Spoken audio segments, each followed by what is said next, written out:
Ahead of the United Nations UN General Assembly slated for September 2025, the President of France, Emmanuel Macron, on Thursday issued a statement and said that France will recognize the State of Palestine at the UN coming meeting of heads of states as a way to put an end to the war in Gaza so that the civilian populations in the Palestinian city can be rescued, also describing the move as France's historical commitment to a just and lasting peace in the Middle East. The Prime Minister of Israel, Benjamin Netanyahu, within an hour issued a counter-press statement and said that the State of Israel condemned the decision of France's president to recognize the State of Palestine, stressing that such move by France rewards terror and risks creating another Iran Proxy that will be a launch pad to annihilate Israel. According to the President of France, Emmanuel Macron, true to its historic commitment to a just and lasting peace in the Middle East, I have decided that France will recognize the State of Palestine. I will make the solemn announcement at the United Nations General Assembly next September. The urgency is today for the war in Gaza to end and the civilian population to be rescued. Peace is possible. There is an immediate ceasefire, the release of all hostages and massive humanitarian aid to the people of Gaza. We must also guarantee the demilitarization of Hamas, secure and rebuild Gaza. At last, Clearwater Police Department in Florida, United States has confirmed that World Wrestling Champion Terry Bollea aka Hulk Hogan died on Thursday morning around 11:17 a.m. after the personnel of the Clearwater City Fire and Police Departments responded to an emergency medical report at about 9:51 a.m. and administered first aid treatment of cardiac arrest to Hulk Hogan before he was rushed to Morton Plant Hospital where he was pronounced dead. According to the Clearwater Police Department in a video press briefing held a few hours ago, the Clearwater Fire Department and Clearwater Police Department personnel responded to a medical call at 9:51 a.m. today in the 1000 block of El Dorado Avenue on Clearwater Beach. The nature of the call was for a cardiac arrest. A 71-year-old resident, Terry Bollea, also known as Hulk Hogan, was treated by Clearwater Fire and Rescue crews before being taken by Sunstar to Morton Plant Hospital, where he was pronounced deceased. Major Nate Burnside briefed the press about the police and fire response to a medical call involving Terry Bollea, also known as Hulk Hogan. A video of the scene outside Hogan's residence shows responders desperately trying to save his life as he was transported to an ambulance. In the clip, several paramedics appear to be conducting chest compressions as Hogan is wheeled to the emergency vehicle. The family of the late Nigeria former president, Muhammadu Buhari, on Sunday issued and released a letter of appreciation to people who sent in condolence messages after the former Nigeria president died on Sunday, July 13, 2025 at a London hospital, but the Buhari family mentioned several names they considered as notable people among those who sent in condolences, which some of them did not attend the burial ceremony and apparently ignored three former presidents of Nigeria that were major rivals to the late Muhammadu Buhari's presidency, despite the fact that former presidents Goodluck Ebele Jonathan, GEJ, Ibrahim Badamasi Babangida, IBB, and Olusegun Obasanjo, OBJ, were among the notable personalities in the society to send condolences early enough to the family and the nation at large exactly same day Buhari died, while OBJ personally issued video press release to mourn the death of Muhammadu Buhari.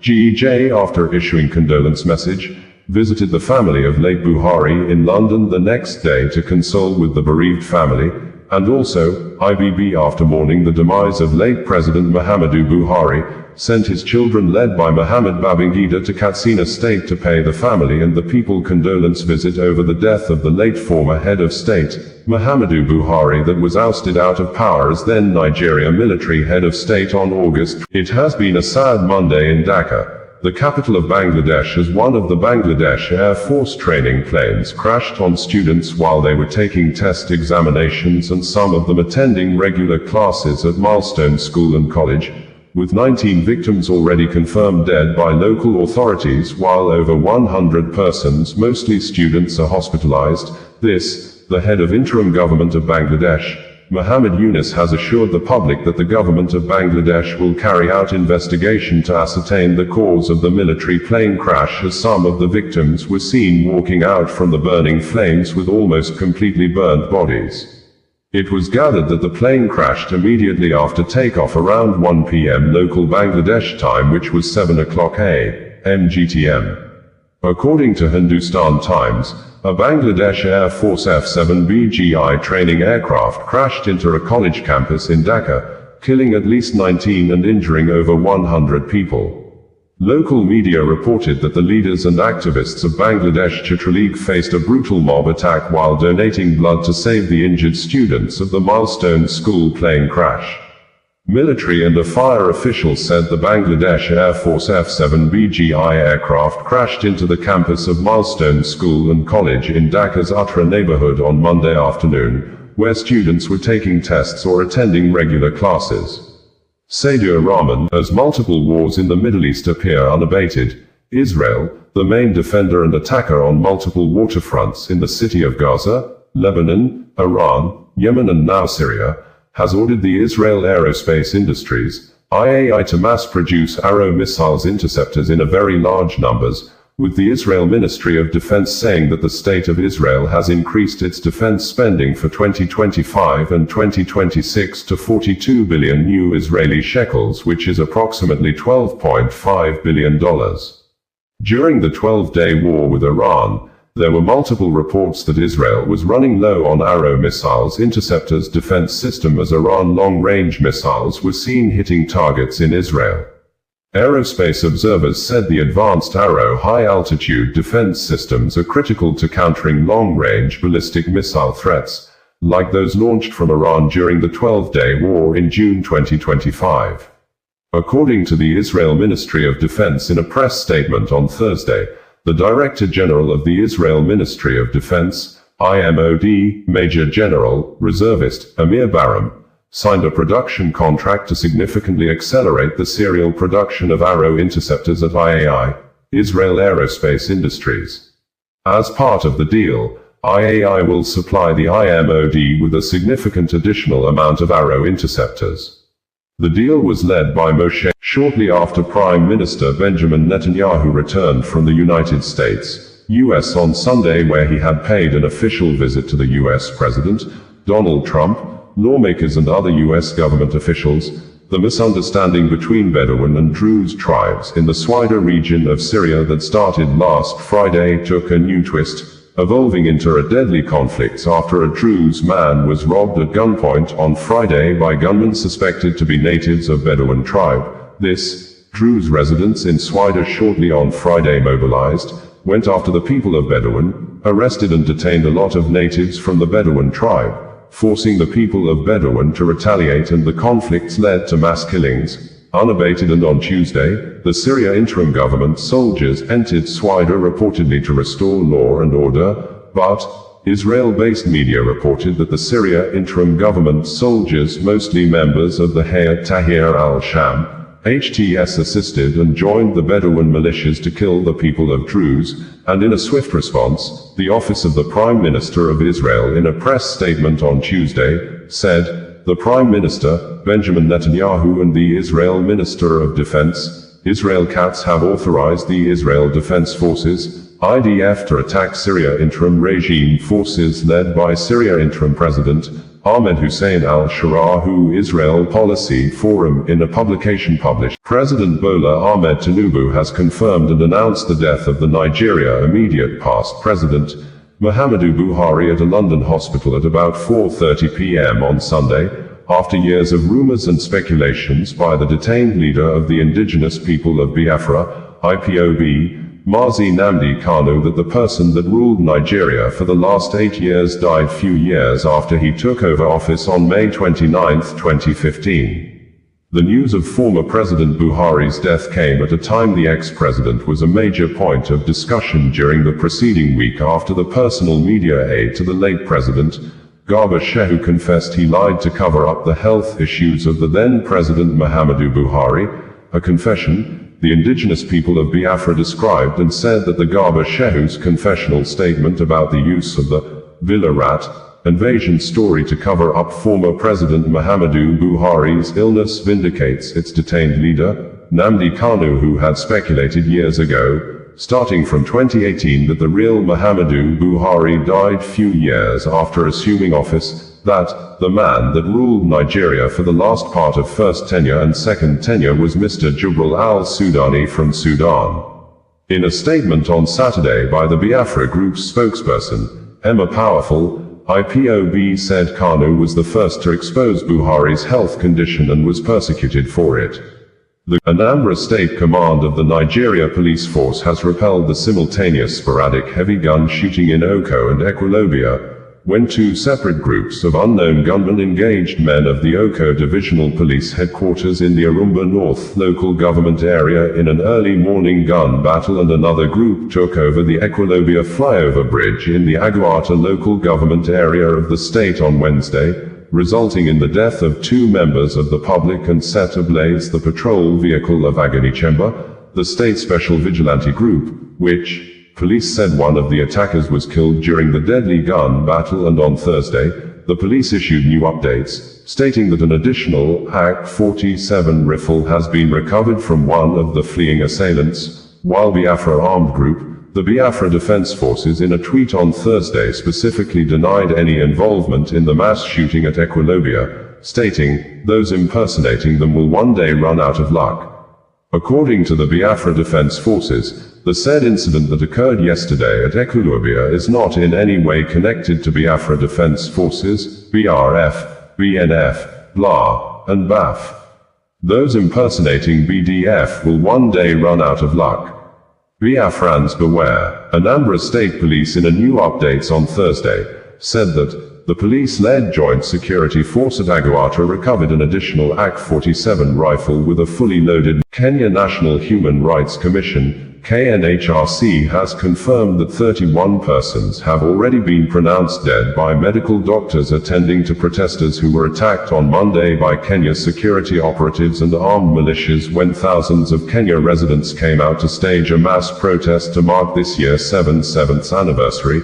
an event known as Saba Saba Day that commemorates July 7, 1990, when Kenyans rose up to demand a return to multi-party democracy after years of autocratic rule by then-President Daniel Arap Moi. The united opposition leaders called on all Kenya citizens to declare President William's Ruto government as an illegitimate regime that is an enemy of the people, hostile to the people, killing the people by thus boycotting all government functions and activities, and delegitimize the government's businesses and actions, insisting 2027 is too far for Kenyans to wait before ending the presidency of Ruto. And in a swift reaction, President William Ruto on Wednesday visited Dagoretti, northern side of Nairobi, to inspect the construction of 540 housing units project at Kilimani police station, and during the visit, the president addressed the nation and declared those are apparent protesters who attacked fellow Kenyans,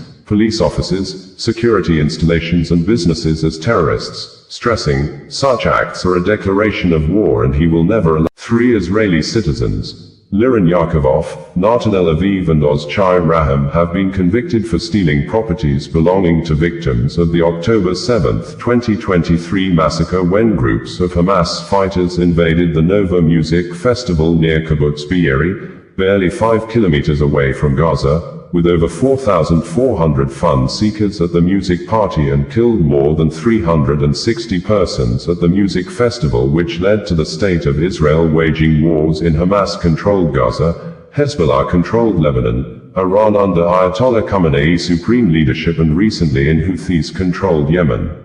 According to Israeli-based media, Unet News, nearly 2 years after the October 7 massacre, prosecutors asked the Be'er-Sheva Magistrates Court to impose prison sentences ranging from 3.5 to 5 years and order compensation for victims on 3 Israelis, Liran Yakovov, Natanel Aviv and Ozchai Raham, convicted of stealing property from the Nova Music Festival massacre site. The defendants roamed among bodies and burned cars, grabbing whatever they could, prosecutor Tehla Needham said during Monday's sentencing arguments. She noted that some stolen items belonged to innocent civilians who fled for their lives or were murdered during the attack, adding, they desecrated the dignity of the murdered, with bodies still lying in the area. Their actions violate the most basic societal norms. The prosecution also requested a fine of 80,000 shekels, $21,000. Flights at McAllen International Airport on Monday early morning were delayed for several hours as 27-year-old gunman Ryan Louis Mosqueda ambushed and shot at the United States, U.S. Border Police Patrol agents in Texas, injuring 2 police officers and a Border Patrol employee, the suspect was later shot dead at the entrance of the U.S. Border Patrol Federal Building. This occurred less than 48 hours when, on Saturday, a North Texas police officer was ambushed at a DHS facility and shot in the neck by 8 men in body armor. These incidents happened amid nationwide rise in threats to immigration and custom enforcement, ICE personnel and Border Patrol agents over President Donald Trump immigrants' deportation policy. Local media reported that the federal agents returned fire at the suspect, identified as Ryan Louis Mosqueda, who was armed with a rifle and wearing a utility vest. Mosqueda was killed at the scene, McAllen Police Chief Victor Rodriguez said. U.S. Department of Homeland Security, in a statement on its X social media handle, stated that, this morning an individual opened fire at the entrance of the United States Border Patrol Sector Annex in McAllen, Texas. Both Border Patrol agents and local police helped neutralize the shooter. 2 officers and a Border Patrol employee were injured, including 1 shot in the knee. All 3 have gone to the hospital. Imo State Command of the Nigeria Police Force has given reasons why a suspected kidnapper, Obinna Orji, who the police said his gang are responsible for series of kidnapping and armed robbery in Anambra, Delta and Rivers states, has not been charged to court since he was arrested, while condemning an ex-social media post published by an account holder named Fisayo Suyombo, who has raised alarm that the police arrested and detained Obinna Orji, he described in the post as a businessman, for 8 months without charging him to court. In a swift reaction on Saturday, Imo State Police Command, in a statement issued and made available by the command spokesperson, Okoye Henry, narrated and listed the alleged crimes committed by the detained Obinna Orji, saying, the kind of crimes Obinna is allegedly involved in, are capital offenses that police has no right to grant his bail, and the delay in taking him to court is because the alleged crimes cut across multiple states which required more time for proper investigation. Fisayo Suyombo, who often introduces himself as an undercover investigator, had tweeted on X social media on Saturday with a photograph of the police officer in charge of the case and said, Spiola, the officer in charge of the anti-kidnapping unit of the police in Imo, has been detaining Obinna Orji, a 43-year-old businessman, for 8 straight months without charging him to court. Spiola says nobody, not even the IGP, Bringing you the news in a more digital way.